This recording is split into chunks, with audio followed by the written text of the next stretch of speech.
Usimpuuze mtu anayefanya mambo haya 10 kwako. Kuna mtu katika maisha yako ambaye huenda unampuuza leo, lakini kesho ukamtafuta na usimpate kabisa. Huenda ni mtu anayekutafuta bila sababu, anayekumbuka mambo madogo unayemwambia, anayekuwa karibu na wewe unapopitia wakati mgumu, anayekusikiliza, anayekushauri na anayekufurahia anapoona ukifanikiwa. Lakini kwa sababu tu amekuwa akifanya hivyo mara kwa mara, umeanza kumwona wa kawaida, na hapa ndipo watu wengi hukosea. Kwa sababu sio kila mtu anayekuja karibu yako anakuja kwa sababu wanataka kitu kutoka kwako. Wengine wanakuja kwa sababu wanakuthamini, wanakujali na uwepo wako una maana kubwa katika maisha yao. Lakini kuna kitu cha kushangaza zaidi. Mara nyingi tunaanza kumtambua mtu wa thamani baada ya kuondoka. Tunamkumbuka baada ya kukosa ushauri wake. Tunamkumbuka baada ya kugundua kwamba hakuna mwingine anayetusikiliza kama yeye. Na wakati huo ndipo tunajiuliza, kwa nini sikumthamini wakati bado alikuwa karibu yangu? Leo nataka nikufunulie mambo 10 ambayo mtu akifanya mara kwa mara kwako hupasi kuyapuuza hata kidogo. Na namba 7 na 10 ni mambo ambayo watu wengi huyachukulia kawaida sana, lakini yanaweza kuonyesha kwamba mtu huyo ana nafasi ya kipekee katika maisha yako. Kabla tujaendelea na somo letu la leo, jambo unalotakiwa kulifanya ni kulike video hii, kisha kukaa kwa kutulia na kufuatilia mwanzo mpaka mwisho. Lakini pia kama ndo mara yako ya kwanza kabisa kuungana nasi na bado huja subscribe, basi nikupe pole, kwa sababu watu wote wenye akili na wanaopenda kujifunza tayari wamesha subscribe katika channel yetu hii ya Nguvu ya Maono Media. Ili nawe uwe miongoni mwa watu wenye akili na wanaopenda kujifunza, basi hakikisha una subscribe kisha unabonyeza kitufe cha alama ya kengele. Kwa kufanya hivyo utakuwa miongoni mwa watu makini na wanaopenda kujifunza. Hakika Nguvu ya Maono Media ni mgodi wa maarifa. Twende moja kwa moja tukaangalie usipuuze mtu anayefanya mambo haya 10 kwako. Namba 1, usipuuze mtu ambaye anakutafuta bila kuwa na sababu ya kukuomba kitu. Mtu anayekutafuta kwa sababu tu anataka kujali hali yako ni mtu ambaye uwepo wako una maana kwake. Watu wengi hutafuta wengine wanapokuwa na shida, wanapohitaji msaada au wanapotaka kitu, lakini kuna tofauti kubwa kati ya mtu anayekutafuta kwa manufaa na mtu anayekutafuta kwa sababu anakujali. Akikuuliza labda uko salama au umefika au leo umeamkaje au ukoje, bila kutaka kitu kutoka kwako, usipuuze hilo. Huenda kwake ni ujumbe mfupi tu, lakini nyuma yake kuna ujumbe mkubwa: ninakujali. Kwa hiyo usipuuze mtu ambaye anakutafuta bila kuwa na sababu ya kukuomba kitu. Yaani yule mtu ambaye anakutafuta kwa lengo la kujulia hali. Anaweza kutafuta sio kwa lengo la kuomba kitu fulani. Anaweza kuwa anakutafuta kwa lengo la kutaka kujulia hali yako, ukoje, unaendeleaje. Mtu wa namna hii hutaki kumpuuza kabisa kwenye maisha yako. Mtu ambaye anakutafuta sio kwa lengo la kuomba kitu. Unajua tunaishi kwenye ulimwengu ambao mtu anakutafuta pale anapokuwa na shida. Mtu anapokuwa amekwama labda kifedha au amekwama kwenye eneo fulani, ndo anakukumbuka, anakutafuta hivi, halo, hivi na unaweza kunisaidia kitu fulani. Yaani huyo ni mtu ambaye anakutafuta pale anapokuwa amekwama au yupo kwenye changamoto fulani. Lakini mtu ambaye anakutafuta sio kwa lengo la kuomba kitu. Mtu ambaye anakutafuta kukujulia hali, bwana aisee, umemkaje, unaendeleaje, mtu huyo, mtu wa namna hii, narudia kusema, mtu wa namna hii hutakiwi kumpuuza hata kidogo kabisa. Lakini mtu mwingine ambaye hutaki kumpuuza hata kidogo, mtu ambaye anakumbuka mambo madogo unayemwambia. Mtu anayekumbuka mambo madogo kuhusu wewe mara nyingi huwa anakusikiliza kwa umakini. Unaweza kumwambia jambo siku moja na baada ya muda akakukumbusha kuhusu hilo. Anaweza kukumbuka kitu unachokipenda, jambo lililokukera, siku muhimu kwako, au jambo ulilokuwa ukilifanyia kazi. Hii inaonyesha kwamba maneno yako hayapiti tu masikioni mwake, anayaweka moyoni na kuyapa nafasi katika kumbukumbu yake. Kwa hiyo usipuuze mtu anayekusikiliza kwa umakini. Yaani hili ni jambo la pili, aina ya pili ya mtu ambaye hutaki kumpuuza hata kidogo. Usimpuuze mtu ambaye anakusikiliza kwa makini, mtu ambaye anaweza kukumbuka vitu vidogo ambavyo umewahi kumwambia au uliwahi kuvisema. Mtu wa namna hii hutakiwi kumpuuza hata kidogo. Yamkini anaweza kukumbuka labda kitu gani ambacho kinakukera au kitu gani ambacho kinakuumiza. Ni mtu ambaye anayekusikiliza kwa makini, ni mtu ambaye hutakiwi kumpuuza hata kidogo, yani usisubutu kumpuuza. Lakini aina ya tatu ya mtu ambaye hutakiwi kumpuuza, mtu anayekuwepo wakati ambapo wengine hawapo. Yani mtu ambaye anaweza kuwa pamoja na wewe wakati wengine hawapo. Ni rahisi sana kuwa karibu na mtu wakati kila kitu kinakwenda vizuri, lakini nyakati ngumu ndipo unapoweza kutambua ni nani anayekujali kwa dhati.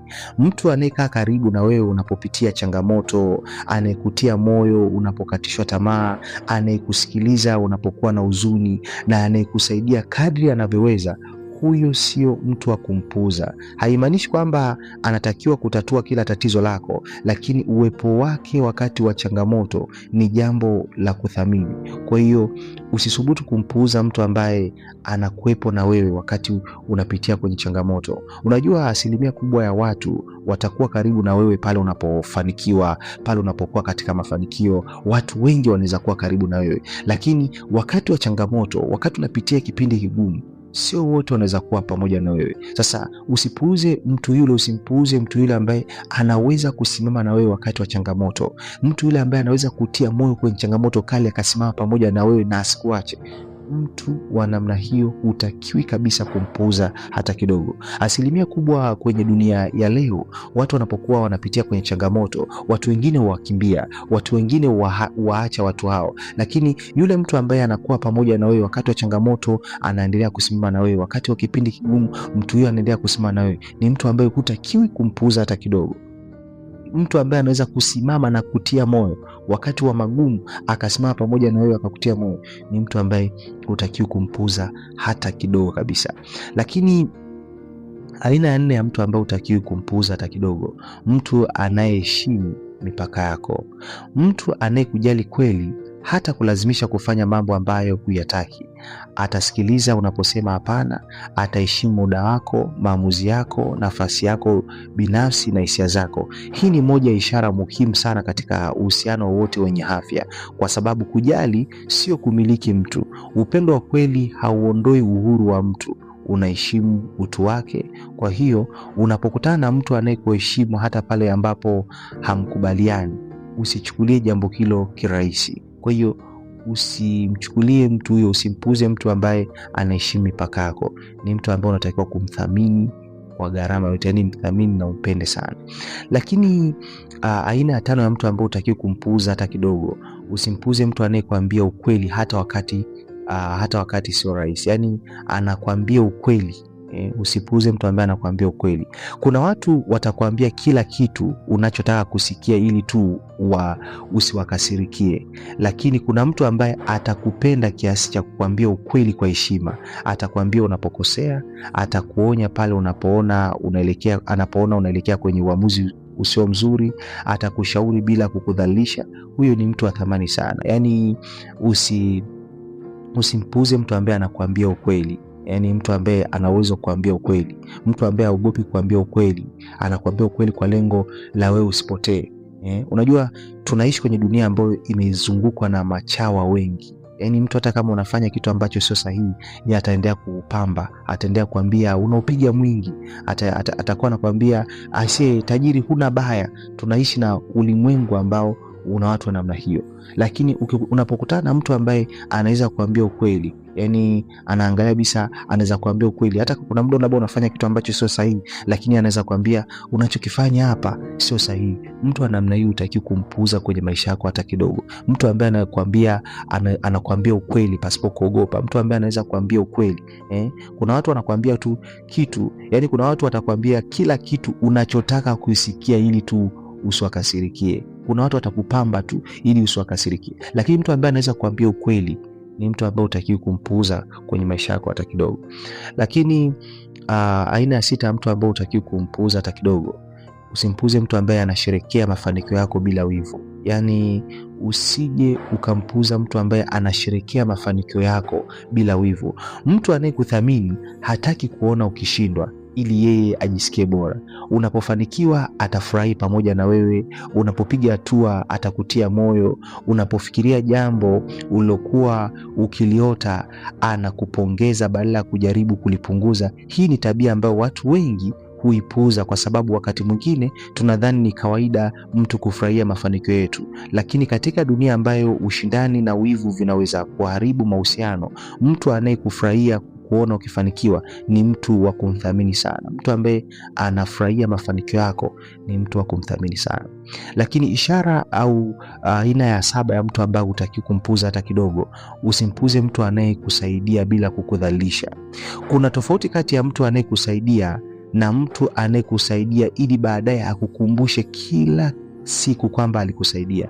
Mtu anayekujali anaweza kukusaidia kwa uwezo wake bila kukufanya ujisikie huna thamani. Anaweza kukushauri, kukuelekeza au kukushika mkono unapohitaji msaada. Kwa mtu ambaye anaweza kukusaidia bila kudhalilisha au bila kutangaza ni mtu ambaye unatakiwa kumthamini sana. Lakini aina ya 8 ya mtu ambaye unatakiwa kumthamini sana, usimpuuze, mtu ambaye anakusikiliza bila kukatiza kila mara. Kusikilizwa ni hitaji muhimu sana katika mahusiano ya kibinadamu. Wakati mwingine mtu hahitaji suluhisho mara moja, anahitaji tu mtu wa kumsikiliza, mtu anayekupa muda wa kuzungumza, anayejitahidi kuelewa unachomaanisha na anayekumbuka hisia zako, anayeonyesha kwamba mawasiliano yako kwake yana umuhimu. Ni mtu ambaye hutaki kumpuuza hata kidogo. Lakini aina ya 9 ya mtu ambaye hutakiwi kumpuuza, usimpuuze mtu anayekuheshimu hata akiwa amekasirika. Narudia tena, usimpuuze mtu anayekuheshimu hata akiwa amekasirika. Hapa ndipo tabia ya mtu inapojulikana zaidi. Ni rahisi kumheshimu mtu wakati kila kitu kiko sawa, lakini mtu anayekasirika na bado akaipuka matusi, vitisho, fedhea au kukudhalilisha, anaonyesha kiwango fulani cha kujidhibiti na kuheshimu utu wako. Kwa hiyo kutokubaliana sio tatizo, kuwa na maoni tofauti sio tatizo. Tatizo ni pale ambapo tofauti hizo zinageuka kuwa sababu ya kuumizana au kumdhalilisha mtu mwingine. Kwa hiyo mtu anayejua kutatua tofauti kwa mazungumzo na heshima ni mtu wa kumthamini sana. Lakini aina ya 10 ya mtu ambao hutakiwi kumpuuza hata kidogo, usimpuuze mtu ambaye anakuthamini bila kukusubiri uwe perfect. Yaani usimpuuze mtu anayekuthamini bila kukusubiri uwe mkamilifu. Mtu anayekuthamini anaelewa kwamba wewe ni binadamu, una mapungufu, una siku nzuri na siku mbaya, unaweza kukosea na ukajifunza. Haimaanishi kwamba atakubali kila tabia mbaya unaofanya, lakini atatofautisha kati ya kosa ulilofanya na thamani yako kama mwanadamu. Kwa hiyo atakusaidia kukua badala ya kukukumbusha kila siku kuhusu makosa yako. Ni mtu ambaye atakusaidia kukua badala ya kukukumbusha kila siku kuhusu makosa yako. Ni matumaini yangu kuna kitu ambacho umejifunza. Kama kuna jambo ambalo umejifunza, naomba uniambie kwenye comment umejifunza jambo gani. Nakupenda sana, nikutakie wakati mwema.